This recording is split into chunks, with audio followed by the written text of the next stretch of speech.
Assalamualaikum, halo semuanya. Kali ini saya akan membahas kelanjutan sebuah alur cerita novel, dengan novel yang berjudul Kaisar Naga. Jangan lupa buat teman-teman untuk like, komen, subscribe, and share ya.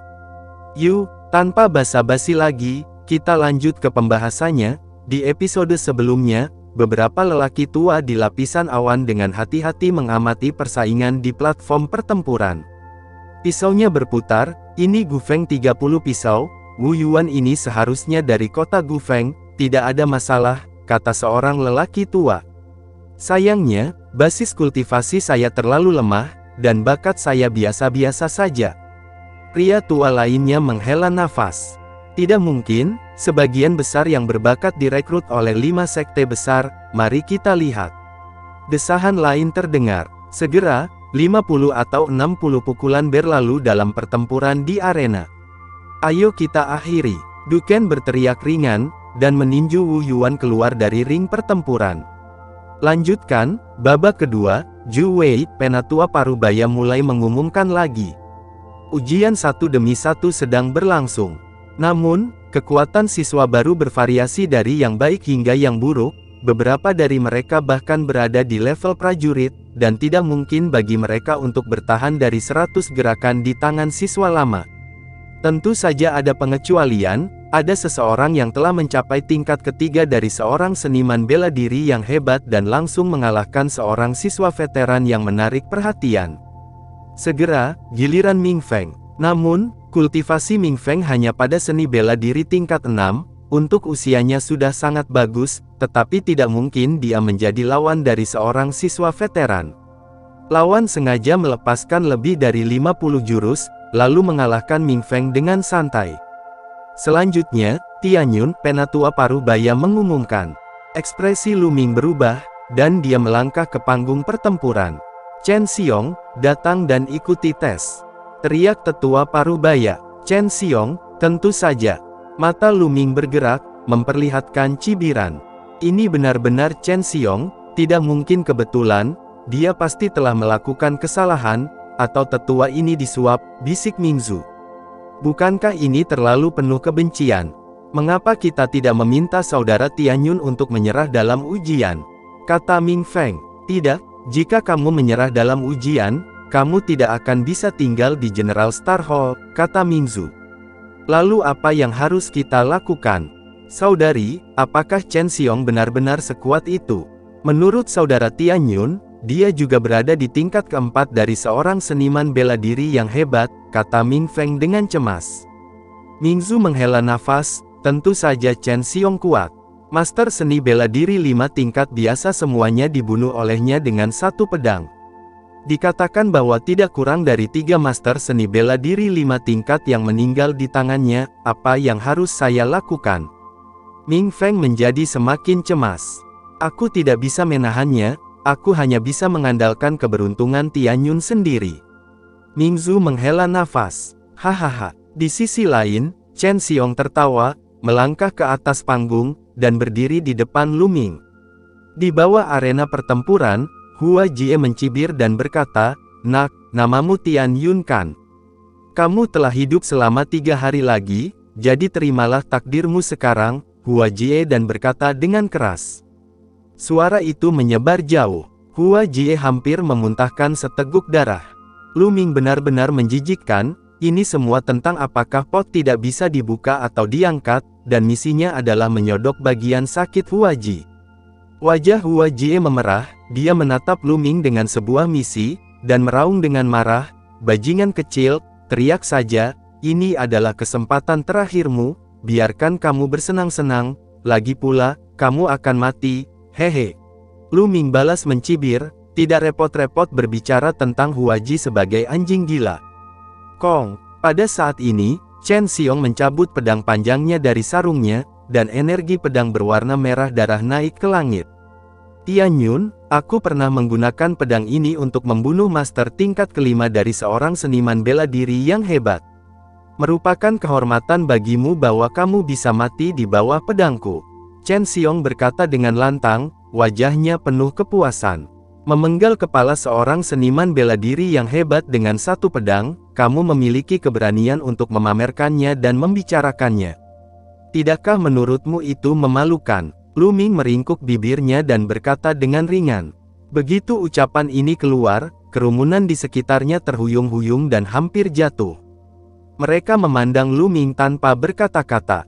Rekor rusak. Di mata Lu Ming, membunuh seorang seniman bela diri tingkat 5 dengan pedang pada tingkat 4 dari seorang seniman bela diri yang hebat adalah prestasi yang memalukan. Ini adalah pertempuran lintas level, dan ini berada di ranah seniman bela diri yang hebat. Mereka yang bisa lintas level dan membunuh lawan di ranah master seni bela diri yang hebat pasti adalah jenius top. Membual, pasti membual. Hampir semua orang berpikir bahwa Lu Ming menyombongkan diri, bahkan Mingzu dan Ming Feng saling memandang dengan cemas. Hancurkan, hancurkan, orang yang sekarat, biarkan kamu cukup meledakkannya. Hua Jie semakin tertawa, tapi wajah Chen Xiong sangat jelek. Rekor yang selalu dia banggakan sebenarnya sangat tak tertahankan di mata Lu Ming. Apakah itu menyombongkan diri atau tidak? Menurutnya, ini adalah penghinaan baginya. Tian Yun, tunggu sebentar, kuharap kamu masih bisa mengatakannya. Suara Chen Xiong sangat dingin, dan dengan jari pedang panjang, energi pedang yang melonjak mengalir ke arah Lu Ming. Bunuh! Teriak Chen Xiong, niat membunuhnya melonjak. Pedang manusia bergabung menjadi cahaya pedang berwarna darah, menebas ke arah Lu Ming. Pedang Qi melolong, seolah bisa memotong ruang menjadi dua, dan kekuatannya sangat mencengangkan. Tes macam apa ini Ci Guo yang ingin membunuh Lu Ming? Tidak bagus. Wajah saudara-saudara Mingzu Ming Feng berubah drastis. Dan Hua Jie mencibir lagi dan lagi, berpikir, nak, sangat murah bagimu untuk mati seperti ini. Di panggung pertempuran, wajah Lu Ming tenang, melihat cahaya pedang yang berasal dari pembunuhan, niat membunuh muncul di matanya. Dia tidak mengeluarkan senjatanya, tetapi melambaikan tangannya. Cahaya merah bersinar di tangannya, dan tombak panjang berwarna merah mengembun. Ikuti panggilannya. Fiu, cahaya senjata merah melintas. Cepat, terlalu cepat, sangat cepat, kebanyakan orang bahkan tidak melihatnya dengan jelas. Hanya wajah beberapa lelaki tua di atas awan yang berubah drastis. Menabrak. Di panggung pertempuran, dua sinar cahaya bertabrakan. Namun, cahaya pedang yang ditebas Chen Xiong seperti lapisan busa yang akan pecah dengan satu sentuhan, dan kemudian cahaya senjata berlanjut dan menghilang dalam sekejap. Tombak menghilang dengan tergesa-gesa, dan di platform pertempuran, dua sosok berdiri saling berhadapan. Siapa yang menang? Semua orang menatap dengan mata lebar. Engah. Tiba-tiba, aliran darah menyembur keluar dari tenggorokan Chen Xiong. Chen Xiong menjerit, menutupi tenggorokannya dengan tangan erat-erat, menatap Lu Ming dengan tak percaya dengan matanya menatap seperti ikan mati. Seperti yang aku katakan, sangat memalukan untuk menceritakan tentang catatan burukmu, kata Lu Ming dengan ringan. Kamu, ada kepanikan dan keengganan di mata Chen Xiong, lalu dia jatuh tanpa bernapas. Di sekeliling, para siswa Jiang Xingdian saling menatap dengan tercengang. Dengan satu gerakan, dia benar-benar membunuh jenius top, Chen Xiong, dengan satu gerakan. Terlebih lagi, Lu Ming bahkan tidak menggunakan senjata, dia hanya memadatkan energi aslinya menjadi tombak panjang, dan dengan tembakan acak, dia membunuh Chen Xiong. Kekuatan macam apa ini? Apakah terlalu kuat? Di depannya, Chen Xiong tidak memiliki kekuatan sedikit pun untuk melawan. Jenius, jenius tiada taraf. Banyak orang berteriak di dalam hati mereka. Sangat kuat, pemuda ini tidak mudah, kata seorang lelaki tua di awan. Mungkinkah itu jenius dari 5 sekte? Sulit untuk mengatakannya, aku sangat berharap dia bukan murid dari 5 sekte besar. Coba lihat, jika itu bukan anggota dari 5 sekte besar, kita harus mencoba yang terbaik untuk memenangkannya. Beberapa lelaki tua menatap Lu Ming dengan mata tajam. Di bawah panggung pertempuran, Hua Jie menatap pemandangan ini dengan heran. Setelah beberapa saat, dia sadar dan meraung marah, Tian Yun, kamu benar-benar membunuh Chen Xiong, kamu benar-benar membunuhnya, kamu harus membayar dengan hidupmu. Untuk membayar hidupmu, konyol, Chen Xiong sendiri yang baru saja berteriak untuk membunuhku, dan sekarang aku membunuhnya, itu sepenuhnya salahnya sendiri, dan yang lebih tua tidak mengatakan bahwa kamu tidak bisa membunuh orang barusan. Lu Ming melirik Hua Jie, dan berkata dengan jijik. Di panggung pertempuran, ekspresi tetua Parubaya menjadi gelap, tetapi dia tidak bersuara. Dia memang disuap oleh Hua Jie, tapi dia tahu ada beberapa pria besar yang menatap awan, jadi dia tidak berani melangkah terlalu jauh. Hua Jie membeku, dia benar-benar tidak bisa membantah kata-kata Lu Ming. Baiklah, Hua Jie, aku akan memberimu kesempatan, kalian, mari kita lakukan bersama. Lu Ming berkata dengan ringan. Apa, ada keributan di tempat kejadian? Dan Lu Ming sebenarnya ingin orang-orang yang dibawa oleh Hua Jie pergi bersamanya. Ini terlalu sombong, Anda tahu, orang-orang di sekitar Hua Jie ini semuanya jenius, mereka adalah anak dari banyak tokoh besar di ibu kota kekaisaran, dan kekuatan tempur mereka sangat kuat. Beberapa bahkan lebih kuat dari Chen Xiong, tidak peduli seberapa kuat Lu Ming, bagaimana dia bisa menjadi lawan dari begitu banyak master, gila. Gila, apa? Kamu ingin menantang begitu banyak dari kami? Bahkan Hua Jie sendiri terkejut sesaat, dan kemudian dia bereaksi dengan ekstasi di wajahnya, dan buru-buru berteriak, "Oke, kamu mengatakan ini, jangan kembali pada kata-katamu." Pada saat yang sama, dia tertawa dalam hatinya, menertawakan Lu Ming. Di panggung pertempuran, tetua Parubaya sedikit bingung. Ini adalah pertama kalinya dia melihat pemandangan seperti itu selama ujian. Untuk sementara, dia tidak tahu harus setuju atau tidak setuju. Saat ini, sebuah transmisi suara masuk ke telinganya, memintanya untuk setuju. Itu adalah seorang lelaki tua di atas awan yang mentransmisikan suara, dan mereka juga ingin mengambil kesempatan ini untuk mengamati Lu Ming dengan cermat. Oke, pertempuran ini bisa dilakukan. Penatua Parubaya mengumumkan, "Pergi." Hua Jie buru-buru melambaikan tangannya, dan selusin anak muda di sampingnya bergegas ke panggung pertempuran. "Nak, apakah kamu pikir kamu bisa menjadi gila setelah mengalahkan Chen Xiong? Sungguh naif. Untuk benar-benar menantang begitu banyak dari kita sekaligus adalah mengejar kematian. Jika aku tidak memukulnya dengan keras, aku tidak akan bernama Wang." Orang-orang muda ini menatap Lu Ming dengan tidak ramah, mencibir lagi dan lagi.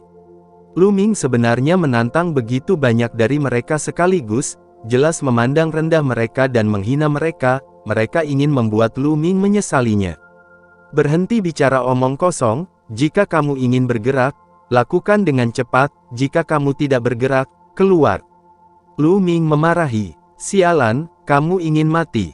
Bunuh dia." Selusin anak muda meraung marah, memancarkan aura yang kuat dari tubuh mereka.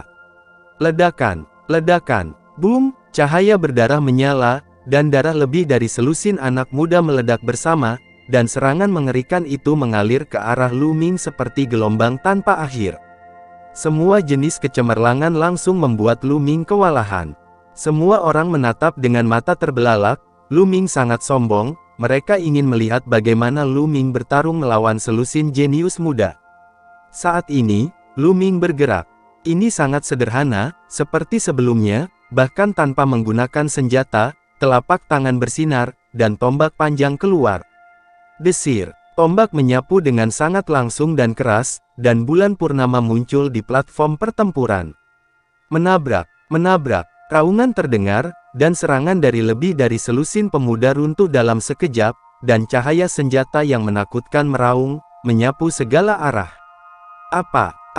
Ada lebih dari selusin jeritan berturut-turut, dan lebih dari selusin sosok terbang keluar dan jatuh dengan keras di bawah platform pertempuran, batuk darah.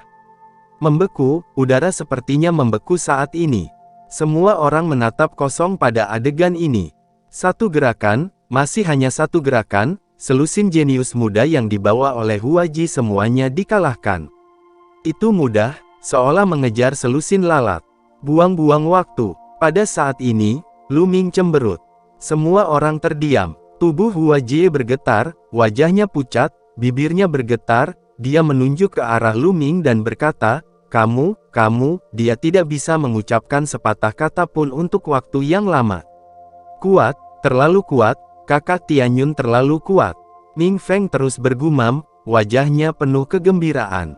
Di sampingnya, mata indah Mingzu juga memancarkan kemegahan. Kekuatan Lu Ming benar-benar di luar dugaannya. Panggilan, panggilan. Di atas awan, beberapa lelaki tua menghela nafas panjang, mata mereka berkedip. Bagaimana? Bisakah kamu melihat dari mana asalnya? Salah satu lelaki tua itu bertanya. Aku tidak tahu, itu hanya gerakan, dan lebih banyak disapu dengan kekuatan absolut, dan hanya ada sedikit informasi yang terungkap. Dan, sebagian besar yang dia gunakan adalah seni bela diri pribadinya sendiri, dan tidak ada jejak dari 5 sekte utama, kata lelaki tua lainnya. Ini sulit. Apakah seorang jenius yang tiada taraf adalah anggota dari 5 sekte besar, dan dia tidak akan bisa tinggal lama? Beberapa lelaki tua berdiskusi dengan cepat. Tetua, apakah ujianku sudah selesai? Lu Ming bertanya pada tetua Parubaya. Ini, sudah berakhir. Tetua Parubaya itu tergagap. Lu Ming mengangguk dan melompat dari panggung. Hua Jie menatap Lu Ming dengan kesal, dan pergi dengan selusin anak muda yang terhuyung-huyung dan berjalan, yang bisa dibilang sangat memalukan. Datang dengan profil tinggi, tetapi kembali dengan wajah putus asa, Hua Jie akan menjadi bahan tertawaan lagi. Lu Ming tersenyum ringan. Selama generasi yang lebih tua tidak muncul, dia sama sekali tidak menganggapnya serius untuk pria seperti Hua Jie. Setelah itu, tes dilanjutkan, tetapi tidak ada karakter luar biasa yang muncul. Segera, semua tes selesai, dan Penatua Parubaya menandai lencana identitas setiap siswa baru. Haha, akhirnya aku bisa pergi ke 7 tanah suci kultivasi agung untuk berlatih. Ming Feng tertawa. Ming Feng, apakah 7 tempat suci untuk kultivasi benar-benar bagus? Lu Ming bertanya dengan rasa ingin tahu. Oke, tentu saja, Brother Tianyun, tahukah Anda mengapa ada murid dari 5 sekte besar yang bercampur? Mereka hanya ingin memasuki 7 tempat suci Istana Bintang Umum untuk berlatih. Kata Ming Feng dengan mata cerah. Saudara Tian, 7 tempat suci budidaya di Istana Bintang adalah harta paling penting dari keluarga kerajaan. Dikatakan bahwa 10 sekte pedang sangat mendambakannya, tetapi keluarga kerajaan dengan kuat memegangnya di tangan mereka. Dapat dikatakan bahwa 7 tempat suci kultivasi adalah milik keluarga kerajaan. Pada dasarnya, tidak mungkin untuk memberikannya kepada orang lain. Mingzu juga menjelaskan. Itu benar, Saudara Tianyun, kamu telah mengalahkan para siswa veteran kali ini, kecuali Gua di Yuan, kamu dapat memilih tempat mana saja untuk 6 lainnya, dan berlatih gratis selama setahun. Aku sangat iri. Teriak Ming Feng. Aku tidak tahu apa 7 tanah suci itu. Lu Ming bertanya. Biarkan aku memberitahumu. Ming Feng segera bergegas untuk mengatakan, 7 tempat suci untuk budidaya adalah Gua di Yuan, Lembah Gengjin, Lembah Senfeng, Menara Wuxiu, Alam Misterius Pembunuhan Segudang, Rawa Berkabut, dan Istana Cahaya Petir. Di antara mereka, yang paling misterius adalah Gua di Yuan. Di bawah Gua di Yuan, ada aura api yang kaya yang dapat memadatkan energi sejati. Di bawah Gua di Yuan, apakah itu meningkatkan kultivasi Anda atau berlatih seni bela diri atribut api, Anda akan dapatkan hasil 2 kali lipat dengan setengah upaya. Lembah Gengjin, yang mengandung Qi Gengjin yang kuat, adalah pilihan pertama untuk berlatih latihan metalik dan seni bela diri. Lembah Angin Ilahi, penuh angin kencang dan badai, adalah pilihan pertama untuk atribut angin. Ming Feng membagi 7 tempat suci untuk budidaya karakteristik masing-masing dibahas satu persatu. Luar biasa, mata Lu Ming berkilat, menunjukkan minat yang kuat. Tidak banyak sekte pedang Xuanyuan di tempat yang begitu aneh, dan Lu Ming hanya mengetahui Gua Phoenix di halaman Suzaku. Keluarga kerajaan yang memerintah Kekaisaran Laisun saat itu memiliki warisan yang mendalam. Kakak Tianyun, yang mana yang kamu rencanakan untuk pergi dulu? Tanya Ming Feng. Lu Ming berpikir sejenak, dan berkata, Gua di Yuan. Oke, aku juga pergi, jadi ayo pergi bersama. Ming Feng berkata dengan gembira. Lu Ming mengangguk. Kalau begitu kalian berdua pergi ke Gua di Yuan. Aku akan pergi ke Rawa Berkabut untuk melatih keterampilan bela diri, jadi aku tidak akan bersamamu, kata Mingzu sambil tersenyum. "Kakak, cepat pergi," desak Ming Feng. "Kamu nak, kamu baru saja datang ke General Star Palace, jangan membuat masalah." Ming Zhu memelototi Ming Feng, lalu mengucapkan selamat tinggal dan pergi. "Kakak Tianyun, ayo pergi ke Gua Diyuan bersama," teriak Ming Feng, terlihat sangat bersemangat. "Gua Diyuan, tanyakan saja pada siswa veteran manapun dan Anda akan tahu bagaimana menuju ke sana." Keduanya melewati banyak istana dan sampai di puncak gunung. Di kaki puncak gunung terdapat tembok batu yang sangat besar, di atasnya terdapat gerbang batu yang dijaga oleh dua pria parubaya di gerbang batu tersebut. Kedua pria parubaya itu hanya berdiri di sana dengan santai, memancarkan aura seperti lautan, tak terduga. Basis kultivasi yang sangat kuat, pasti di tingkat Wuzong. Hati Lu Ming bergetar. Semua orang mengatakan bahwa keluarga kerajaan telah jatuh, tetapi sekarang tampaknya kekuatannya tidak boleh diremehkan. Seniman bela diri di alam Wuzong, di Sekte Pedang Xuan Yuan, semuanya adalah master setingkat tetua berjubah perak. "Senior, ayo datang ke Gua Diyuan untuk berlatih." Ming Feng berjalan ke arah seorang pria besar dan memberi hormat dengan hormat. "Lencana giok identitas, lihatlah." Pria besar itu berkata dengan ekspresi kosong. Lu Ming dan Ming Feng mengeluarkan kartu giok identitas mereka dan menyerahkannya kepada pria besar itu. Pria besar itu mengambilnya dan melihatnya, mengangguk dan berkata, "Kamu bisa masuk, tukarkan batu prasasti dulu, kamu bisa membuka ruang rahasia kultivasi di Gua Diyuan dengan batu prasasti." "Oke, terima kasih senior." Lu Ming juga mengeluarkan kristal roh. Dalam perjalanan ke sini, Ming Feng telah memperkenalkan situasi Gua Diyuan kepada Lu Ming secara detail. Gua Diyuan, dari atas ke bawah, digali oleh keluarga kerajaan sebanyak 13 lantai. Di setiap lantai, beberapa ruang pelatihan digali yang diisi dengan energi spiritual atribut api yang kaya, apakah itu untuk meningkatkan kultivasi, memadatkan energi sejati, atau berlatih seni bela diri atribut api, itu sangat berguna. Semakin rendah Anda pergi, semakin kuat auranya, dan semakin baik efeknya. Tetapi tidak mungkin orang berlatih dengan sia-sia. Prasasti ditorehkan di setiap ruang rahasia. Hanya batu prasasti keluarga kerajaan yang dapat membuka ruang rahasia dan memasukinya untuk berlatih. Batu prasasti, 30 kristal roh dan 1 potong. Tentu saja, semakin jauh Anda turun, semakin banyak pula batu prasasti yang Anda butuhkan. "Berapa banyak batu prasasti yang ingin kamu tukarkan?" Pria paruh baya itu bertanya pada Ming Feng. "1 potong, 1 potong sudah cukup," kata Ming Feng. Di lantai pertama Gua Diyuan, selama dibutuhkan sepotong batu prasasti, seseorang dapat membuka ruang pelatihan rahasia dan memasukinya untuk berlatih selama sebulan. Ming Feng mengeluarkan 30 kristal roh dan menyerahkannya kepada pria paruh baya itu. Kemudian pria paruh baya menyerahkan Ming Feng sebuah batu merah menyala dengan prasasti terukir di atasnya. "Bagaimana denganmu, berapa banyak batu prasasti yang perlu kamu tukarkan?"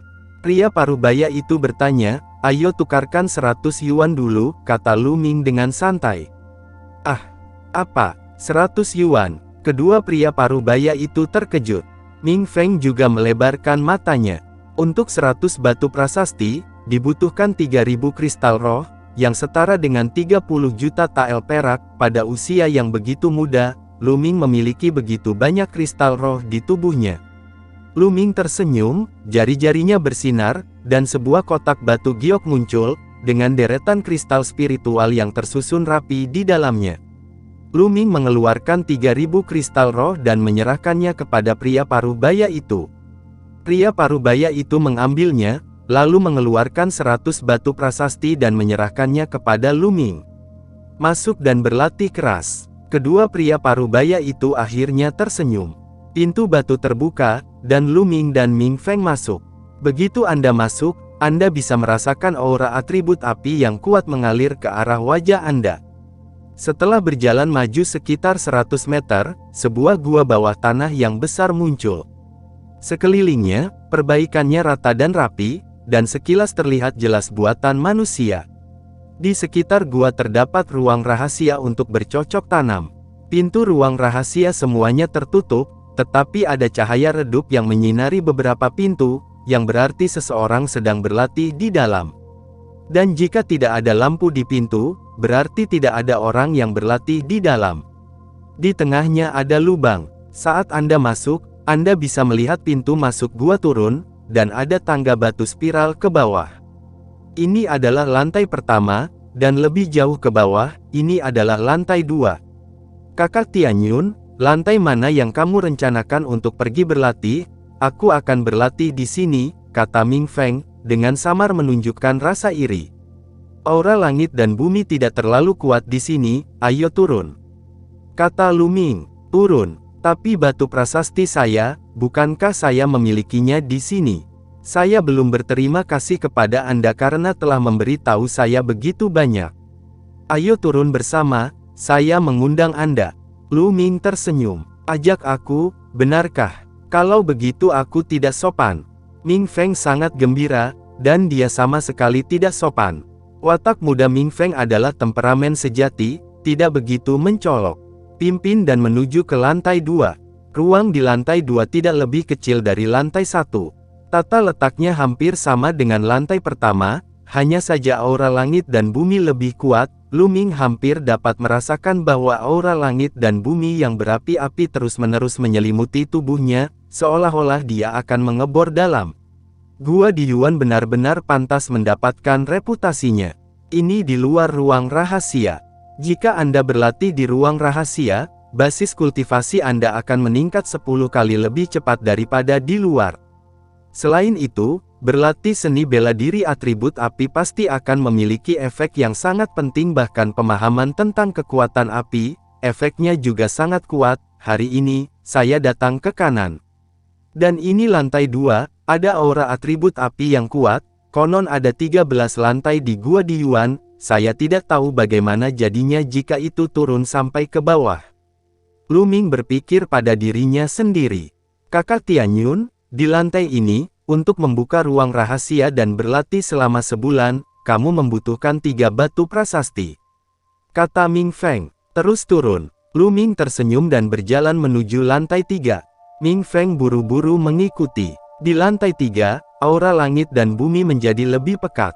Ketika dia sampai di lantai ini, mata Lu Ming tergerak, karena dia melihat 5 atau 6 anak muda duduk bersila di ruang terbuka di tengah. Meski ruang terbuka di luar, meski aura langit dan bumi cukup kuat, namun tidak bisa dibandingkan dengan ruang rahasia sama sekali. Apa yang dilakukan orang-orang ini duduk di luar? Ming Feng sepertinya memikirkan sesuatu, wajahnya berubah, dan dia berbisik kepada Lu Ming, saya mendengar dari saudara saya bahwa beberapa orang tidak memiliki kristal roh untuk ditukar dengan batu prasasti di Gua di Yuan, jadi mereka hanya merampok orang lain. Ruang rahasia latihan orang di sini, dan menunggu orang lain membukanya. Mereka akan merebut ruang rahasia itu. Oh, Lu Ming mengangguk. Tampaknya dimanapun itu, konflik kepentingan tidak bisa dihindari.